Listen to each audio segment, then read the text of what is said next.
తెలంగాణ ఉద్యోగుల పీఆర్సీపై కొత్త పీఆర్సీ రెండో పీఆర్సీపై సెప్టెంబర్ 1న నిర్ణయం.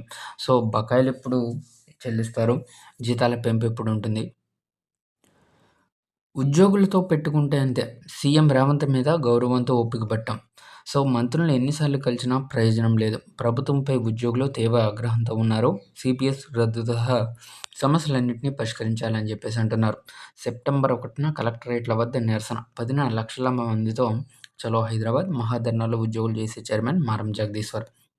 సో, ప్రజాప్రభుత్వం అని చెప్పుకుంటున్న రేవంత్ సర్కార్ ప్రజల్లో భాగమైన ఉద్యోగుల సమస్యలను పరిష్కరించడం లేదని ఉద్యోగ సంఘాల జేఏసీ చైర్మన్ మారం జగదీశ్వర్, ప్రధాన కార్యదర్శి ఏలూరు శ్రీనివాసరావులు ఆరోపించారు. సమస్యలను పరిష్కరించకుండా తాత్సార్యం చేస్తున్న ప్రభుత్వం ఉద్యోగులను తీవ్ర అసహనంకి గురిచేస్తుందన్నారు. ముఖ్యమంత్రి మీద ఉన్న గౌరవంతో ఇంతకాలం ఓపిక పట్టామని, ఆయన సూచన మేరకు మంత్రులను, అధికారుల కమిటీని పలుమార్లు కలిసినా సమస్యల పరిష్కారం కావడం లేదని చెప్పారు. ఉద్యోగులతో పెట్టుకున్న ఏ ప్రభుత్వం కూడా మనుగడ సాగించలేదన్నారు. రాష్ట్ర ప్రభుత్వ తీరుపై ఉద్యోగులు తీవ్ర ఆగ్రహంతో ఉన్నారన్నారు.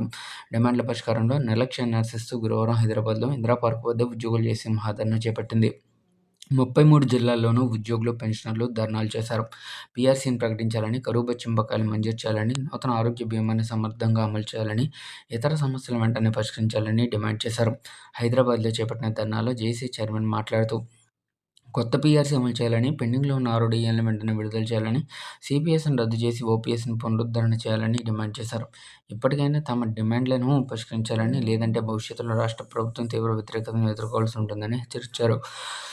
ఇక ఉద్యోగుల సమస్యలపై ప్రభుత్వం స్పందించకపోతే సెప్టెంబర్ 1న రాష్ట్ర వ్యాప్తంగా ఉన్న అన్ని జిల్లా కలెక్టర్ కార్యాలయాల వద్ద నల్ల బ్యాడ్జీలు ధరించి నిరసన తెలుపుతామని, సెప్టెంబర్ 10న లక్షలాది మందితో చలో హైదరాబాద్ నిర్వహిస్తామని వెల్లడించారు. ప్రధాన కార్యదర్శి ఏలూరు శ్రీనివాసరావు మాట్లాడుతూ, పీఆర్సీ అమలు, డీఏ బకాయిల విషయంలో సర్కారులో కనీస చలనం లేదన్నారు. మహాధర్నా ప్రభుత్వానికి ఒక హెచ్చరిక అని, డిమాండ్లను పరిష్కరించుకుంటే పోరాటాన్ని ఉధృతం చేస్తామని చెప్పారు. రాష్ట్ర వ్యాప్తంగా ఉద్యోగుల మహాధర్నా విజయవంతమైందన్నారు. సో, హైదరాబాద్లో నిర్వహించిన ధర్నాలో తదితరులైతే పాల్గొన్నారు.